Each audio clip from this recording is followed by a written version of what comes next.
This week marked a sobering milestone. We are now 1 year on from the events of the 7th of October 2023 and Hamas's brutal terrorist attack against Israel, the darkest day in Jewish history since the Holocaust. As my Prime Minister has said, we honour those lost and we continue in our determination to ensure the return of those still held hostage. Sadly, the anguish did not end on the 7th of October. Each and every day since then, we have seen civilians suffer on a dreadful scale. We call upon Hamas and Israel to agree a ceasefire deal which would see the release of the hostages, more aid entering Gaza, and an opportunity to begin the work of reconstruction and progress towards a Palestinian state. We also call upon Hamas to stop endangering civilians. With the conflict now having spread into Lebanon, we reiterate our call for an immediate ceasefire between Lebanese Hezbollah and Israel, and for diplomacy to take the place of violence.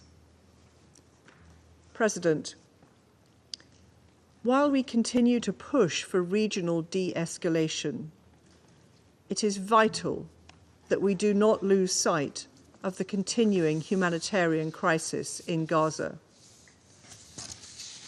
Almost 42,000 people have been killed, according to Palestinian health officials.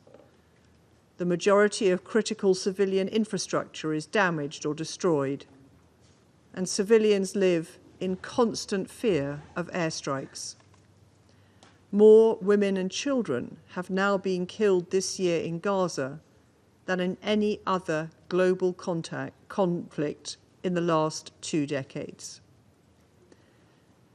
Despite Israel's commitment to flood Gaza with aid, the number of humanitarian trucks entering Gaza last month was the lowest we have seen since the start of the year.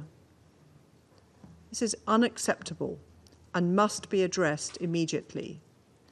Restrictions imposed by Israel have also led to the significant drops in the flow of commercial goods, and these shortages are driving looting and attacks on aid convoys.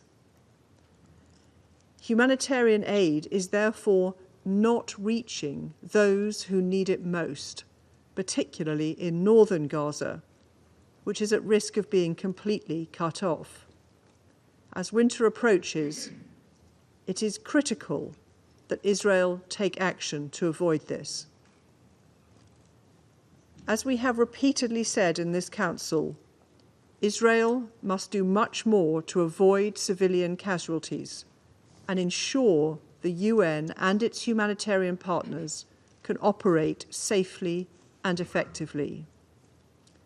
We are concerned by any efforts to undermine the UN or UNRWA, which plays an indispensable role.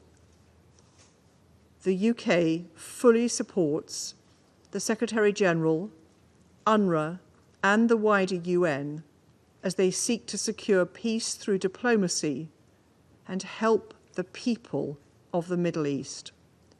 That is why my government restored funding to UNRWA to support its vital work and to implement the recommendations of the Colonna report. President, what the people of Gaza need more than anything is an immediate ceasefire. We urge Israel and Hamas to return to the table and secure a deal which would achieve this. As my Prime Minister has said, the United Kingdom will not falter in our pursuit of peace and our determination to secure a better future for the region. I thank you.